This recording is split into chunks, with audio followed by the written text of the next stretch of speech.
हाँ भैया। आज अपन दर्शन पाठ को देखते हैं।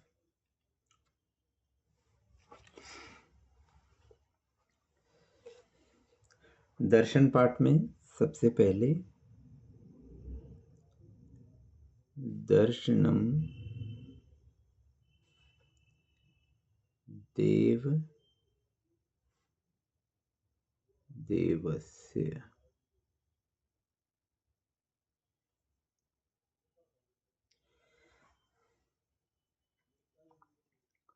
देव देवस्य, देव देवस्य, तो देव देव क्या है? देवादिदेव। देव देव का अर्थ क्या हो गया? देवाधिदेव, अर्थात देवों के भी देव, है ना। तो देव देवस्य, देव देवस्य में विभक्ति कौन सी हो गई? तो देव देवस्य में अपन देखेंगे तो षष्ठी का एक वचन है ना। बालकस्य, रामस्य, तो ये षष्ठी का एक वचन देव देव के रूप चलाएंगे तो देव देवस्य, है ना, बालकवत रूप चलेंगे। तो देव देवस्य का अर्थ क्या हो गया? तो अगर अपन देखेंगे कि देव देवस्य का अर्थ क्या हुआ है, तो देव देवस्य का अर्थ हो जाएगा देवाधिदेव का, देवाधिदेव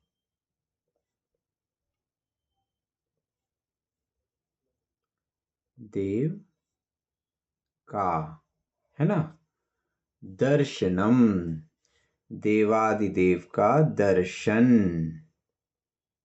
है ना। तो इसको कैसे पढ़ेंगे? देव देवस्य दर्शनम, देवादिदेव का दर्शन, है ना। कैसा है ये?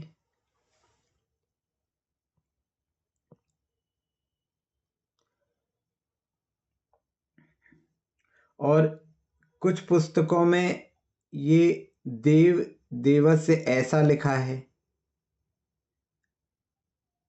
आप लोगों की पुस्तक में जॉइंट है कि अलग अलग है? यदि ऐसा लिख लेंगे, है ना, तो इसका अर्थ क्या हो जाएगा? तो देवस्य तो हो गया देव का, है ना, अर्थात वीतराग देव का।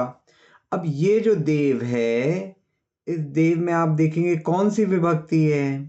तो देव के जब रूप चलाएंगे तो देवय देवौ देवाः, तो ये देव जो आएगा ये संबोधन में आएगा, हे देव, संबोधन में एक वचन में, है ना। तो यदि अपन ऐसा लेते हैं, दर्शनम देव देवस्य, दर्शनम देव देवस्य, यदि देव और देवस्य अलग अलग लेंगे तो क्या होता है? संबोधन का अर्थ होता है कि हम किसी को कह रहे हैं, हम पहले उनसे कहेंगे हे देव, हे देव, ये संबोधन हो गया। हे प्रभु, हे देव, देव का दर्शन, अर्थात आपका दर्शन, हे भगवान, भगवान का दर्शन, इस प्रकार से। तो यदि ये देव अलग लेंगे तो ये संबोधन का एक वचन माना जाएगा, और यदि देव देवस्य लेंगे तो देवाधिदेव माना जाएगा, है ना। तो दोनों प्रकार का इसका अर्थ निकल सकता है। यदि ये मूढ़ा अलग कर देंगे तो देव देवस्य अलग अलग है, और यदि ये मूढ़ा एक है तो देवाधिदेव हो जाएगा वहां पे। ठीक है, समझ में आया ये देव का अपन ने संबोधन कैसे लिया? कई जगह पे आप जब पढ़ते हैं तो कोई भी स्तोत्र पाठ आदि पढ़ते हैं तो कई बार वहाँ पर विभक्ति नहीं दिखती, विभक्ति नहीं दिखती तो ऐसा नहीं है कि वहाँ पर विसर्ग का लोप हुआ है, या फिर वहाँ पर कहना चाहिए विसर्ग छूट गया है, वहाँ पे वह संबोधन भी हो सकता है ना। जैसे भक्तामर जी में जब आप पांचवें वाले काव्य में देखते हो, सोहन तथापि तब भक्ति वशान मुनीश, तो वहां पर मुनीश लिखा हुआ है, मुनीश, मुनीशः नहीं दिया, विसर्ग नहीं लगा, तो मुनीश के अगर रूप चलाएंगे तो बालकवत चलेंगे। और मुनीश के बाद आप देखोगे तो कुछ पुस्तकों में ये संबोधन का चिन्ह भी लगा है, एक्सक्लेमेशन मार्क जिसको कहते हैं, तो ये चिन्ह भी कुछ पुस्तकों में लगा है। और यदि नहीं भी लगा है तो ये मुनीश वहां पे क्या है, संबोधन है। तो जो संबोधन रहता है सबसे पहले उसी को लिया जाता है, क्योंकि सबसे पहले जिसको संबोधन दिया जा रहा है उसको ही तो बोलेंगे। राम इधर आओ, राम सुनो, तो जिनको बोल रहे हैं उसका नाम पहले लिया जाता है। तो इसी प्रकार हे देव आपका दर्शन, हे देव देव का दर्शन, ठीक है। तो दर्शनम देव देवस्य, ये क्लियर है? इसमें किसी को कोई प्रश्न? भैया जी हे देव भी नहीं लिखते जैसे देव में? नहीं, देखिए हे तो है ना, हे तो सामान्य से बोलचाल की भाषा में कहते हैं। बाकी जो आप मतलब वो देखेंगे काव्य जितने भी स्तोत्र पाठ आदि, तो वहां पे क्या है, छंद भी आपको देखना है। तो हे आवश्यक नहीं है कि हे लिखा ही जाए, तो जी जी उसमें अकेले, क्योंकि वहां पे फिर आपका छंद भंग हो जाएगा, है जी ना। भैया जी। हाँ जी ठीक है। तो दर्शनम देव देवस्य। अब अगला क्या है, दर्शनम पाप नाशनम। दर्शनम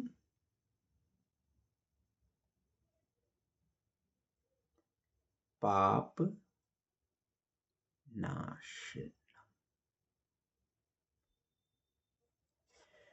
तो अपन ने पहले में क्या कह दिया, हे देव, देव का दर्शन, दर्शनम पाप नाशनम। कैसा है वह दर्शनम? दर्शनम पाप नाशनम। तो यहां दर्शन की विशेषता है कि वह कैसा है, पाप नाशक। पाप नाशन अर्थात पाप को नष्ट करने वाला, पाप को नष्ट करने वाला, है ना। तो यहां पे क्या है, दर्शनम में भी प्रथमा का एक वचन है और पापनाशनम में भी प्रथमा का एक वचन है। तो ये क्या हो गया, ये हो गया विशेष्य, दर्शन की विशेषता बता रहे हैं। तो दर्शन की विशेषता क्या है कि वह दर्शन कैसा है, पाप को नष्ट करने वाला है, उस दर्शन का विशेषण है ना। तो दोनों में एक ही विभक्ति और एक ही वचन होगा, ये अपन ने पढ़ा था, जैसे मधुरम फलम, है ना, अपन ने देखा था। तो विशेष क्या है, किसकी विशेषता बता रहे हैं, दर्शन की। तो दर्शन की विशेषता क्या है कि वह दर्शन पाप को नष्ट करने वाला है। और कैसा है वह दर्शन, तो दर्शनम स्वर्ग सोपानम। सोपान यानी होता है सीढ़ी, नसैनी। तो स्वर्ग सोपान यानी स्वर्ग की सीढ़ी, है ना। तो यहां पर भी दर्शन की विशेषता क्या है कि वह दर्शन स्वर्ग सोपानम, स्वर्ग की सीढ़ी है, दोनों में एक ही विभक्ति लगाई। फिर और उस दर्शन की विशेषता क्या है, दर्शनम मोक्ष साधनम। यहां पे सब में देखो एक ही विभक्ति लग रही है, तो एक ही विभक्ति लग रही है, तो सब क्या है, दर्शन की विशेषताएं हैं। तो वह दर्शन कैसा है, पाप को नष्ट करने वाला है, स्वर्ग सोपानम स्वर्ग की सीढ़ी है, मोक्ष साधनम मोक्ष का साधन है, ठीक है। तो हे देव, देव का दर्शन या देवादिदेव का दर्शन, दर्शन वह पाप को नष्ट करने वाला है, स्वर्ग की सीढ़ी है और मोक्ष का साधन है। क्या, देव का दर्शन, देवादिदेव का दर्शन, ठीक है। तो ये पहले वाले जो अपना कहना चाहिए काव्य है, उसमें किसी को कोई समस्या, दर्शनम देव देवस्य, दर्शनम पाप नाशनम, दर्शनम स्वर्ग सोपानम, दर्शनम मोक्ष साधनम। तो भैया 4 बार दर्शन क्यों लिखा इनने? मतलब एक बार बोल दिया हे देव आपका दर्शन, अब वो मतलब क्या है सिर्फ कि दोहा उसमें उनका देखिए क्या है, अलंकार भी जब स्तोत्र पाठ होते हैं या कोई भी काव्य होता है तो केवल वहां पर अर्थ अकेले नहीं लेना है, वहां पर उनको छंद भी पूरा करना है, छंद के साथ साथ कोई अलंकार आदि भी लेना है उसमें, है ना। तो अनुप्रास अलंकार हो जाता है इसमें दर्शन की आवृत्ति से बार बार। तो क्या है कि उसमें हाँ। ये काव्य हैं तो इसलिए वैसा ले लेते हैं,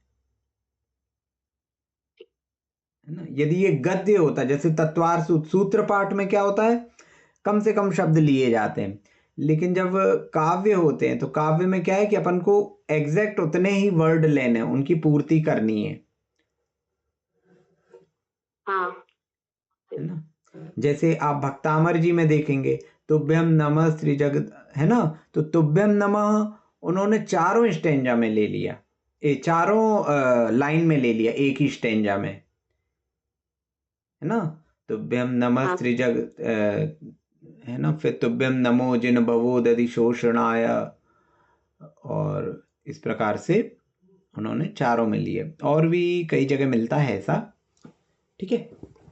जबकि तत्वाद सूत्र में देखेंगे तो तत्वाद सूत्र में उन्होंने सम्यक दर्शन ज्ञान चारित्राणी मोक्ष मार्ग, सम्यक शब्द भी तीनों के साथ नहीं लगाया, वरना सम्यक दर्शन सम्यक ज्ञान सम्यक चारित्राणी ऐसा उन्होंने नहीं किया। तो वो गद्य और पद्य की अलग अलग विशेषता। अब उसके बाद दूसरे वाले में वो कह रहे हैं दर्शनेन जिनेन्द्राणाम, जिनेन्द्राणाम, तो दर्शनेन, तो दर्शन के अपन रूप चलाएंगे तो दर्शनेन, दर्शनेन तृतीया का एक वचन है, बालक में जैसे आता है ना, दर्शन क्या है, नपुंसक लिंग का शब्द है, तो दर्शनम दर्शने दर्शनानि, दर्शनम दर्शने दर्शनानि, दर्शनेन दर्शनाभ्याम दर्शनई, तो तृतीया का एक वचन, तृतीया का एक वचन हो गया, अर्थात दर्शन के द्वारा, है ना, ये करण हो गया, तो दर्शन के द्वारा, ठीक।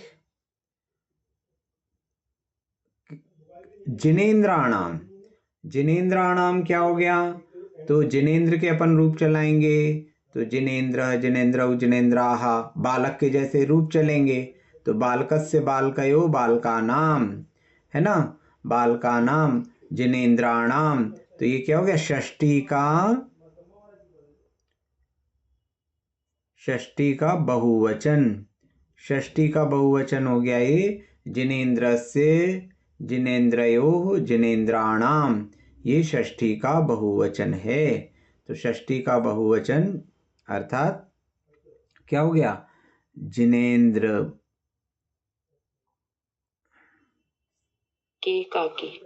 का, जिनेन्द्र भगवान का, जिनेन्द्र देव का, है ना। हिंदी में तो अपन देव लगाएंगे, जिनेन्द्र अकेले अच्छा नहीं लगता, है ना, तो जिनेन्द्र देवों के, है ना, बहुवचन में है ये, तो जिनेन्द्र देवों के दर्शन के द्वारा, अर्थात जिनेन्द्र भगवानों के दर्शन के द्वारा, ठीक है ना। दर्शनेन जिनेन्द्राणाम, तो जिनेन्द्राणाम दर्शनेन, जिनेन्द्राणाम अर्थात जिनेन्द्र भगवानों के, जिनेन्द्र देवों के दर्शनेन दर्शन के द्वारा, यहाँ तृतीया का एक वचन है, यहाँ षष्ठी का बहुवचन है, ठीक है। तो जिनेन्द्राणाम दर्शनेन, ऐसा इसका अर्थ निकलेगा। ये क्लियर है? इसमें कोई प्रश्न किसी को? आगे चलें। साधूनाम, साधूनाम वंदनेन च, वंदनेन च, तो चा का मतलब तो हो गया और, वंदनेन, वंदनेन जैसे दर्शनेन था ऐसे वंदनेन हो गया, तो ये हो गया तृतीया का वंदन के रूप चलेंगे, तो तृतीया का एक वचन, वंदनेन, वंदनाभ्याम, वंदनई, है ना। तृतीया का एक वचन, तो वंदनेन अर्थात वंदना के द्वारा, वंदना के द्वारा, वंदना द्वारा। साधु नाम, तो साधु नाम अपन ने गुरु के रूप देखे थे, तो गुरु नाम, साधु नाम, साधु और गुरु के रूप एक से चलेंगे, है ना। तो गुरु नाम, साधु नाम ये कहाँ आता है? षष्ठी के बहुवचन में, तो षष्ठी का ये बहुवचन हो गया, तो अर्थात साधुओं की, साधुओं की वंदना द्वारा, साधुओं की वंदना के द्वारा, है ना। तो क्या हुआ? दर्शनेन जिनेन्द्राणाम, पूरा अर्थ क्या निकल जाएगा? पूरा अर्थ यहाँ निकल जाएगा दर्शनेन जिनेन्द्राणाम, अर्थात जिनेन्द्र भगवानों के या देवों के, भगवंतों की, कुछ भी कह सकते हैं, दर्शन के द्वारा च, और साधु नाम वंदनेन, साधुओं की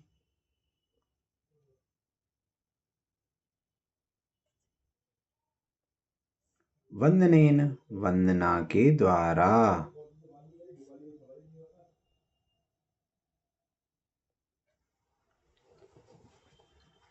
ठीक है, दर्शनेन जिनेन्द्राणाम, साधूनाम वंदनेन च।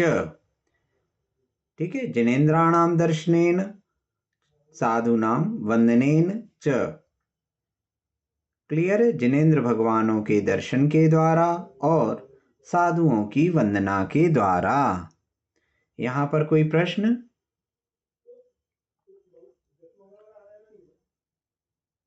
आगे चलें। जी भैया जी।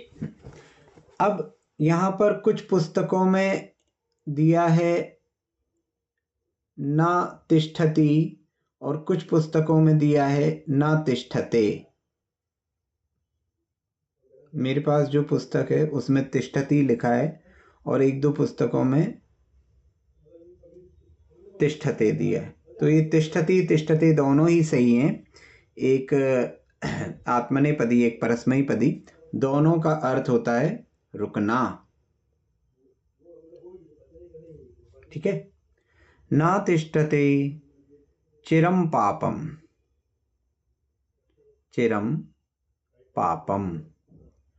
पाप जो है वह नपुंसक लिंग है, तो पाप के रूप चलेंगे तो पापम पापे पापानी, है ना। तो पापम, पापम यानी हो गया पाप।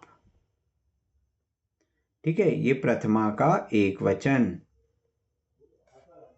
प्रथमा का एक वचन। अब इस पाप की विशेषता क्या है? चिरम पापम। चिरम पापम मतलब चिरकाल का, चिरकाल मतलब बहुत लंबे समय का। अपन कहते हैं ना चिरंजीवी भव, है ना। तो चिरकाल तो लंबा समय, मतलब पुराना, है ना। चिरकाल से चला आ रहा है ये। तो इस प्रकार के कई बार आपने सुने होंगे ना। तो ये चिर का अर्थ होता है लंबे समय का।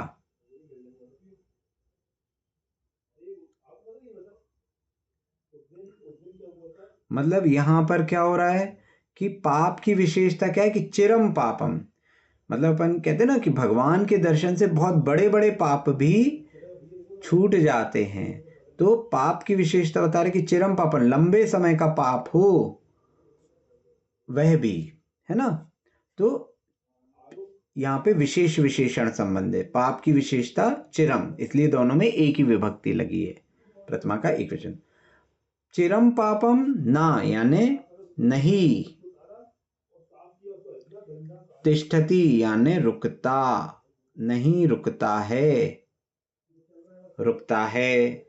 जैसे पठति पठता पठन्ति, तो तिष्ठति तिष्ठता तिष्ठन्ति। तो चिरम पापम, लंबे समय का पाप नहीं रुकता है। कैसे? छिद्र हस्ते यथोदकम,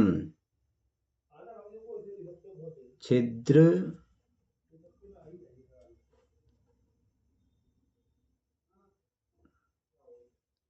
हस्ते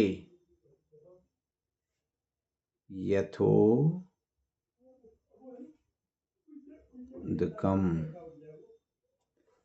तो देखो ये क्या हो गया, छिद्र हस्त।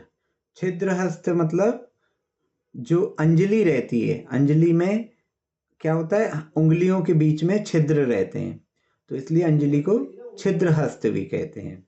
ठीक है, जो छिद्र युक्त जो हस्त है, अर्थात छिद्र युक्त जो हाथ है, हाथ में छेद नहीं है, वरना आप ये सोचो किसी के हाथ में छेद है, हाथ में जो उंगलियां हैं तो उंगलियों के बीच में छेद रहते हैं, तो उन छिद्रों में, तो उन छिद्रों में तो यहाँ क्या लग गई, सप्तमी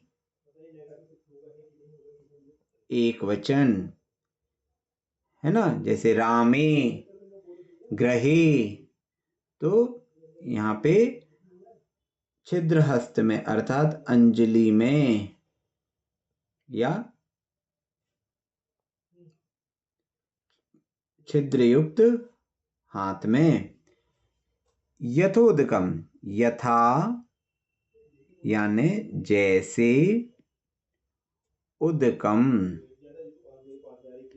उदकम, यथा उदकम, उदकम यानी जल, है ना, तो यथा उदकम इन दोनों की संधि हुई तो आ और ऊ मिलके क्या हो गए, ओ, तो यथोदकम कैसे ब्रेक हुआ, यथा उदकम, तो जैसे जल, तो क्या हो गया, अब इसका अपन देखें अर्थ, तो उदकम चिरम पापम, देखो सब में क्या लगी, उदकम देखो चाहे चिरम पापम देखो, सब में लगी प्रथमा का एक वचन, है ना। ठीक है, तो पाप की विशेषता है चिरम पापम, तो यहां ना तिष्ठति दोनों के लिए प्रयोग किया। कैसे, यथा, इसको ऐसे लेंगे, यथा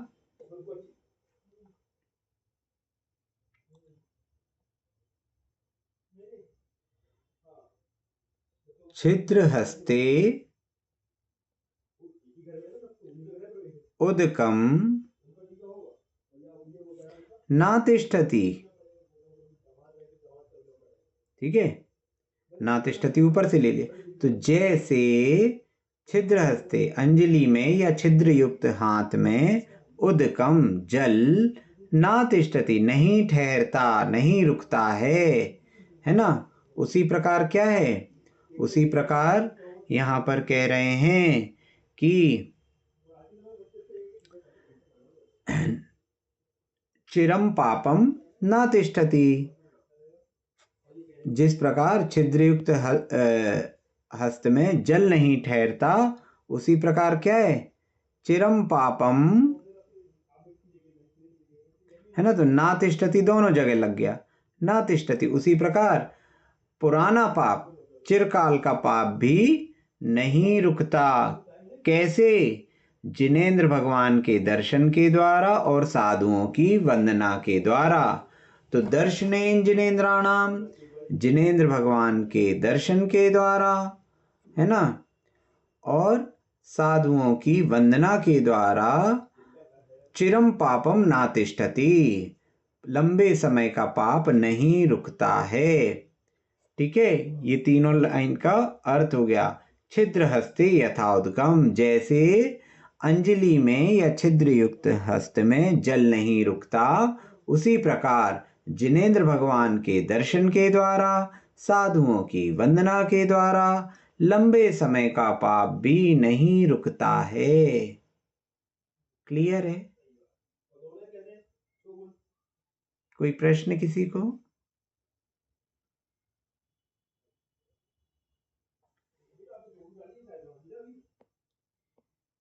भैया तिष्ठति में कौन सी विभक्ति थी?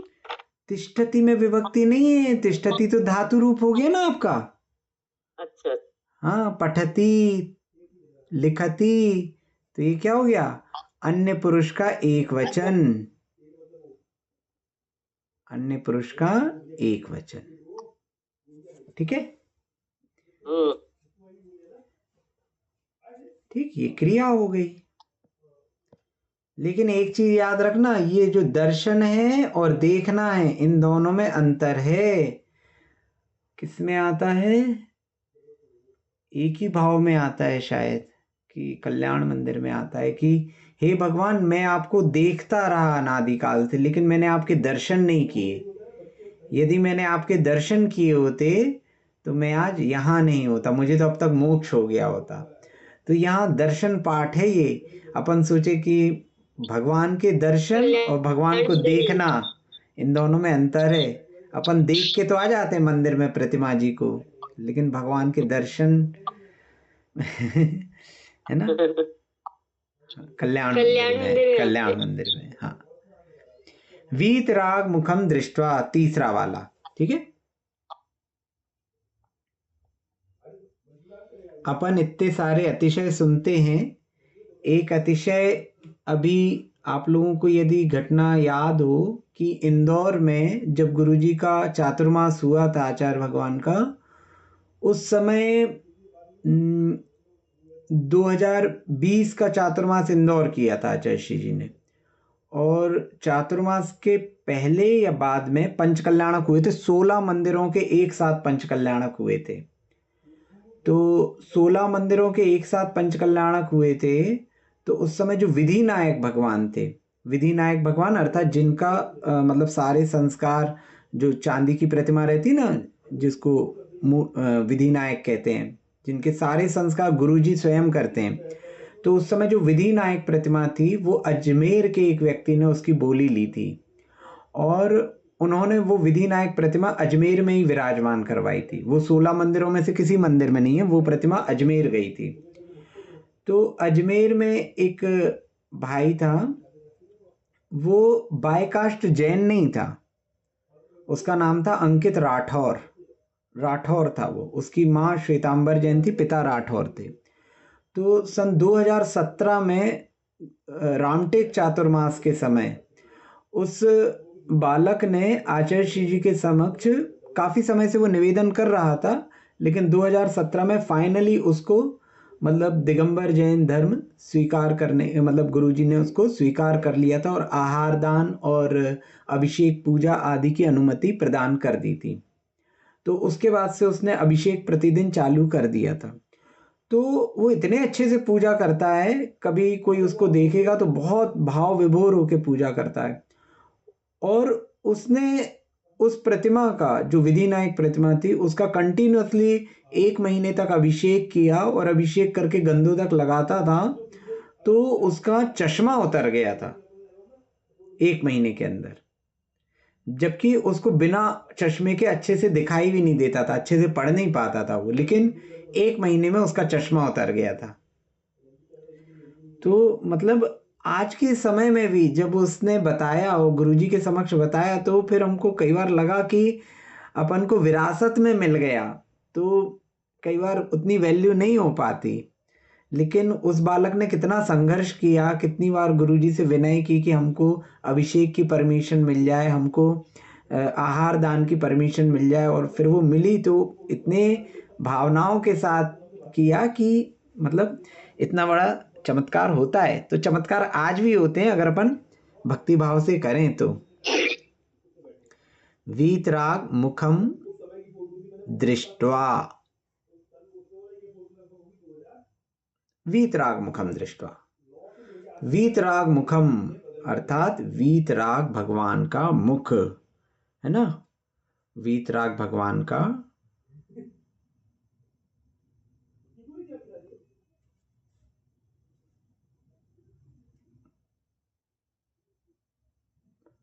वीतराग भगवान का मुख दृष्ट्वा। दृष्ट्वा का अर्थ होता है देखकर। यहां दृष्ट्वा जरूर लिया है, लेकिन उसका अर्थ देखकर ही निकलता है, लेकिन यहाँ पे दर्शन कर की विवक्षा से लिया है ना। पद्मराग समप्रभम,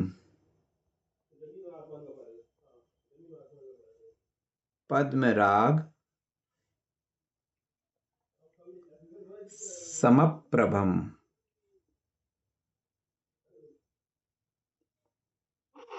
तो पद्म राग मणि होती है ना, पद्म राग मणि के समान प्रभा। तो प्रभम वीतराग मुखम, वीतराग मुखम पद्म राग समप्रभम। तो यहां पर आप देखेंगे कि ये जो वीतराग मुखम है और पद्म राग समप्रभम है, तो ये दोनों में एक ही विभक्ति लगी हुई है ना। तो यहां पर एक ही विभक्ति है दोनों की।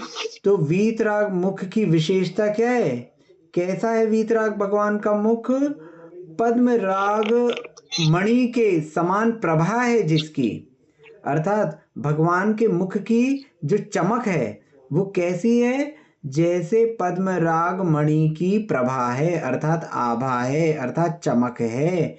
ऐसा वीतराग, किसी का म्यूट नहीं है, प्लीज म्यूट कर लीजिए। ऐसा वीतराग भगवान के मुख को देखकर, है ना, वीतराग मुखम दृष्ट्वा पद्म राग समप्रभम नैक जन्म, कई जगह पे नैक जन्म दिया है और कई जगह पे जन्म जन्म दिया है। जो पुस्तक मैं लिया हूं उसमें नैक जन्म दिया है और कई पुस्तकों में यहाँ पर जन्म जन्म दिया है, तो दोनों एक ही हैं। तो नैक जन्म कृतम पापम, कृतम पापम, नैक जन्म कृतम पापम या फिर जन्म जन्म कृतम पापम, अर्थात क्या हुआ इसका अर्थ निकला नैक जन्म, नैक जन्म यानी अनेक जन्मों में, नैक जन्म कृतम अनेक जन्मों में किया हुआ। और यदि जन्म जन्म लेते तो जन्म जन्मों में, है ना। क्या होता है, कई बार किसी चीज को दो बार लिखा जाता है तो वो बहुत बार उसका अभिप्राय प्रकट करने के लिए उसको दो बार लिख लिया जाता है। जन्म जन्म अर्थात कई जन्मों में। तो यहाँ नैक जन्म, अनेक जन्मों में कृतम पापम। तो पाप कैसा है, पाप की विशेषता है कि वो पाप ऐसा वैसा नहीं है, नैक जन्म कृतम, अनेक जन्मों में किया हुआ जो पाप है ना, वो क्या हो रहा है, दर्शनेन, दर्शनेन विनश्यति। अच्छा, नैक जन्म अगर लिखेंगे तो इससे छंद सही बैठे आता है, 2 3 4 5 6 7, ये अनुष्टुप छंद है ना। तो दर्शनेन विनश्यति, विनश्यति, विनश्यति, दर्शनेन, दर्शनेन अपन ने अभी पढ़ा था। तो दर्शनेन अपन ने दूसरे वाले जो काव्य था दर्शनेन जिनेन्द्राणाम, तो दर्शनेन क्या हो गया, दर्शनेन आपका हो गया तृतीया का एक वचन, है ना। अपन ने पढ़ा था कि जो दर्शन है, दर्शन नपुंसक लिंग का शब्द है, तो जैसे पत्र के रूप चलते पत्रम पत्रे पत्राणि, इसी प्रकार दर्शन के चलेंगे दर्शनम दर्शने दर्शनानि। तो दर्शनेन, दर्शनाभ्याम, दर्शनई, तो ये तृतीया का एक वचन है। तो दर्शन के द्वारा विनश्यति, विनाश होता है, विनश्यति या नष्ट होता है ना। तो विनश्यति यहां पर क्या नष्ट होता है, तो पापम विनश्यति, तो दर्शन के द्वारा नष्ट होता है ना। दर्शन के द्वारा, दर्शन के द्वारा, ये विनश्यति हो गया अन्य पुरुष का एक वचन, ये धातु रूप है, अन्य पुरुष एक वचन, दर्शन के द्वारा नष्ट होता है। तो नैक जन्म कृतम पापम, क्या नष्ट होता है, पाप नष्ट होता है। कैसा पाप नष्ट होता है, अनेक जन्मों में किया हुआ पाप दर्शन के द्वारा नष्ट होता है। तो वीतराग मुखम दृष्टवा, वीतराग भगवान के मुख को देखकर, कैसा है वीतराग भगवान का मुख? पद्मराग समप्रभम, तो पद्मराग समप्रभम, पद्मराग मणि के समान प्रभा है जिसकी, ऐसा वीतराग भगवान का मुख देखकर नैक जन्म कृतम पापम, अनेक जन्मों में किया हुआ पाप दर्शन के द्वारा नष्ट होता है। ठीक है, तो यहाँ पे जो विनश्यति है, विनश्यति में कौन सी धातु है? तो विनश्यति में यहाँ पे नश धातु है। नश का अर्थ होता है नष्ट होना, नष्ट होना। तो इसमें क्या हुआ, इसके रूप चलते नश्यति, नश्यते, जैसे पठती पठता चलता है ना, तो नश्यति, नश्यता, नश्यन्ति, तो इसमें वी उपसर्ग लग गया तो विनश्यति हो गया।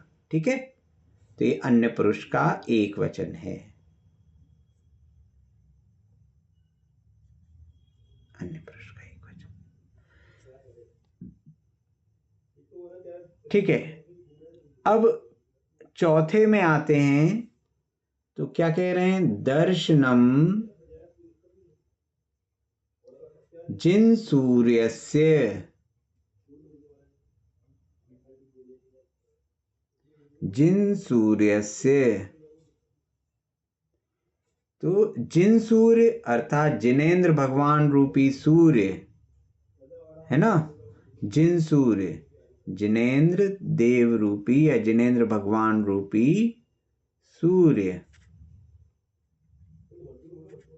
तो यहां पे क्या लगी है? यहां पे लगी है षष्ठी का एक वचन, बालकस्य रामस्य, तो ये क्या हो गया? षष्ठी का एक वचन। जिन सूर्य का अपन रूप चलाएंगे तो जिन सूर्यस्य, तो जिनेन्द्र देव रूपी सूर्य का या के दर्शन, जिनेंद्र भगवान रूपी सूर्य का जो दर्शन है वह कैसा है? संसार ध्वांत नाशनम। तो सूर्य की उपमा क्यों दे रहे हैं? क्योंकि जिस प्रकार सूर्य अंधकार को नष्ट करता है, उसी प्रकार जिनेंद्र भगवान रूपी सूर्य भी अंधकार को नष्ट करता है। कौन सा अंधकार? तो कह रहे हैं संसार ध्वांत, संसार ध्वांत रूपी अर्थात संसार में जो अंधकार है ना, संसार रूपी अंधकार का नाशनम। तो यहाँ पे ये जो संसार ध्वांत नाशनम है, संसार ध्वांत नाशनम, तो संसार रूपी अंधकार का नाश करने वाला है। क्या? जिनेंद्र भगवान का, जिनेंद्र भगवान रूपी सूर्य का दर्शन। ठीक है, जिनेंद्र देव रूपी सूर्य का दर्शन संसार ध्वांत नाशनम, संसार के अंधकार को नष्ट करने वाला है, ऐसा संसार रूपी अंधकार को नष्ट करने वाला है। बोधनम चित्त पद्मस्य, बोधनम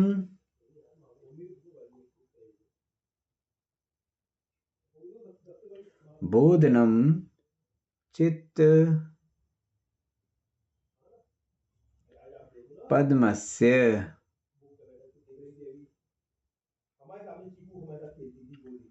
बोधनम चित्त पद्मस्य समस्तार्थ प्रकाशनम।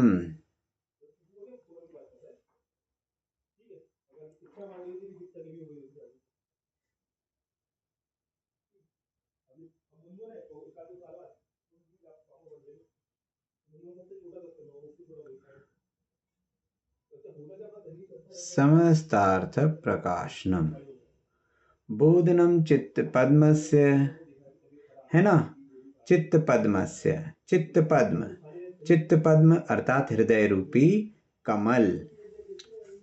यहाँ पे भी क्या हो गया? षष्ठी का एक वचन, पद्मस्य, है ना। तो चित्त रूपी, चित्त, चित्त यानी अपना जो मन है ना, तो चित्त, मन रूपी कमल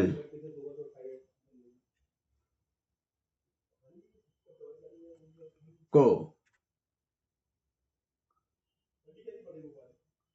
है ना, बोधनम, उसको चित्त पद्मस्य का बोध, उसको बोध कराने वाला है, ज्ञान देने वाला है। समस्त अर्थ प्रकाशनम, समस्त अर्थ, अर्थ अर्थ अर्थात होता है पदार्थ, है ना, पदार्थ, अर्थ का अर्थ यहां पे लेंगे पदार्थ से या तत्वों से, सभी तत्वों को प्रकाशित करने वाला है, अर्थात सम्यक दर्शन देने वाला है। आपको सभी पदार्थों का ज्ञान हो गया, सभी पदार्थ आपको समझ में आने लगे। पदार्थ कौन से हैं, है ना, तो सभी पदार्थ, सभी तत्व, जो 7 तत्व हैं, 6 द्रव्य हैं, 9 पदार्थ हैं, ये सब आपको अगर समझ में आने लगे, ये सब का हमें बोध हो गया, अर्थात हमें सम्यक दर्शन हो गया। तो ये सम्यक दर्शन कराने वाला कौन है, तो जिनेंद्र भगवान का दर्शन, है ना, चित्त रूपी कमल को बोध कराने वाला है और सभी पदार्थों को प्रकाशित करने वाला है। समस्तार्थ प्रकाशनम, तो यहाँ पे भी क्या हो रहा है, दर्शन के ही ये विशेषण है। दर्शनम समस्तार्थ प्रकाशनम, दर्शनम बोधनम, दर्शनम ध्वांत नाशनम। तो दर्शन कैसा है, जिन सूरज से दर्शनम, अर्थात जिनेंद्र भगवान रूपी सूर्य का दर्शन। दर्शनम संसार ध्वांत नाशनम, संसार रूपी अंधकार का नाश करने वाला है। चित्त पद्म से बोधनम, तो चित्त रूपी कमल को बोध कराने वाला है। समस्तार्थ प्रकाशनम, और सभी पदार्थों को प्रकाशित करने वाला है दर्शनम। तो दर्शन के ये विशेषण हैं। किसके दर्शन के, तो दर्शन के साथ उन्होंने कहा है जिन सूरज से दर्शनम, अर्थात जिनेंद्र भगवान रूपी सूर्य के दर्शन के। तो यहाँ पर सूर्य की उपमा क्यों दे दी जिनेंद्र भगवान रूपी सूर्य को, क्योंकि संसार रूपी अंधकार को नाश कर रहे हैं और सभी पदार्थों को प्रकाशित कर रहे हैं। तो जिस प्रकार सूर्य अंधकार को नाश करता है और पदार्थों को प्रकाशित करता है, उसी प्रकार जिनेंद्र भगवान रूपी सूर्य के दर्शन से संसार रूपी अंधकार का नाश हुआ और सभी पदार्थ प्रकाशित हुए। इसी के साथ साथ जिस प्रकार सूर्य के प्रकाश से क्या होता है, कमल खिल जाता है ना, रात्रि में कमल बंद हो जाते हैं, सूर्य का प्रकाश पाते ही कमल खुल जाते हैं। तो उसी प्रकार चित्त पद्मस्य बोधनम, तो चित्त रूपी अर्थात हृदय रूपी मन रूपी जो कमल है उसको बोध प्राप्त होता है, चित्त पद्म का बोध कराने वाला है ना। तो यहाँ पर इसीलिए इस प्रकार की उपमाएं थी, तो इसीलिए जिनेंद्र भगवान को सूर्य की उपमा दी, क्योंकि सूर्य के समान कार्य हो रहे हैं यहाँ पे। अब अगले छंद में वो क्या कर रहे हैं, चंद्रमा की उपमा दे रहे हैं। तो ये 1 से 4 तक किसी को कोई शंका, कोई प्रश्न हो किसी को?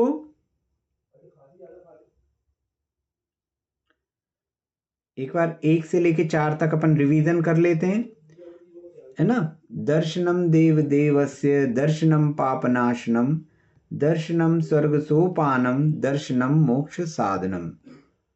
तो यहाँ क्या कह रहे हैं, अनुष्टुप छंद की भैया इसको कैसे मतलब गाएंगे वो भी बता दीजिए थोड़ा सा, कैसे बोलेंगे। अनुष्टुप छंद में क्या होता है, 8-8 अक्षर रहेंगे, आधे अक्षर नहीं गिनेंगे। जैसे आप यहाँ पर अगर गिनेंगे तो इसको अगर अपन गिनेंगे, आधे अक्षर नहीं गिनने, तो ये हो गया 1 द श 2 न 3, ये 4, ये 5, ये 6, ये 7। अब आधा सा है, इसको नहीं गिनेंगे, ये या हो गया 8, है ना। फिर अपन इसके बाद अगला क्या है, दर्शनम देव देवेश, दर्शनम पाप नाशनम, यहाँ पे गिनेंगे तो ये 1 ये 2, ये 3, ये 4, 5, 6, 7, 8। माँ आधा है, इसको नहीं गिनेंगे। फिर उसके बाद क्या है? दर्शनम पापना, दर्शनम सरसोपानम। 1, 2, 3, फिर ये आधा सा है, इसको नहीं गिनेंगे। 4, 5, ये राखी रेवती आधी है, इसको नहीं गिनेंगे। ये 6, 7, 8 है ना। फिर क्या है? दर्शनम सरसोपानम। फिर यहाँ दर्शनम मोक्ष साधनम था, है ना। तो ये हो गया 1, 2, 3, 4, 5, 6, 7, 8। तो हर एक चरण में 4 चरण हैं, हर चरण में 8 अक्षर हैं। अनुष्टुप छंद में 8 अक्षर का रहना अनिवार्य है। फिर इसके ह्रस्व और दीर्घ भी हैं। तो ह्रस्व किसको कहते हैं, दीर्घ किसको कहते हैं, वो किस सीक्वेंस में होते हैं? तो ह्रस्व दीर्घ अभी समय नहीं बचा है, तो हम आपको कल बताएंगे कि ह्रस्व दीर्घ क्या कहलाते हैं और कौन कौन से गण होते हैं। तो पहले तो आप ये याद रखिए कि 8 अक्षरों का होना अनिवार्य है ना। कोई सा भी उठा लें आप, सभी में। अक्षर से यहाँ पर स्वर लेना है या नहीं नहीं व्यंजन भी नहीं, लेना? सब सब सब पूरे जो आपके वर्ण हैं, कोई भी वर्ण हो। स्वर तो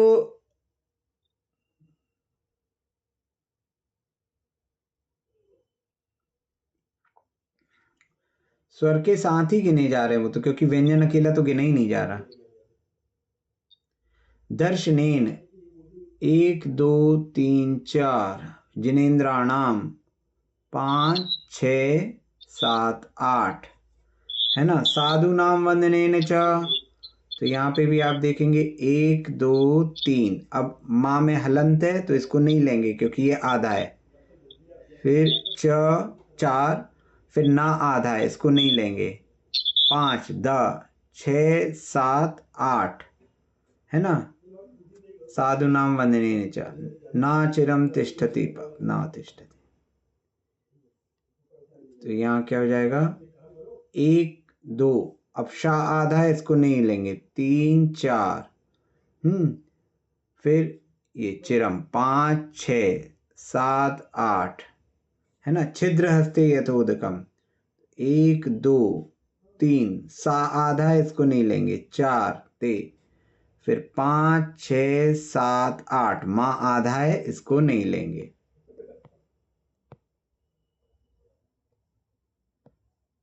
फिर ये आपका वीतराग मुखम दृष्टवा, तो यहाँ हो गया ये 1, 2, 3, 4, 5, 6, 7 शा आधा है, टावी आधा है, इन दोनों को नहीं लेंगे, ये दोनों नहीं लेंगे। 8 वीतराग मुखम दृष्टवा।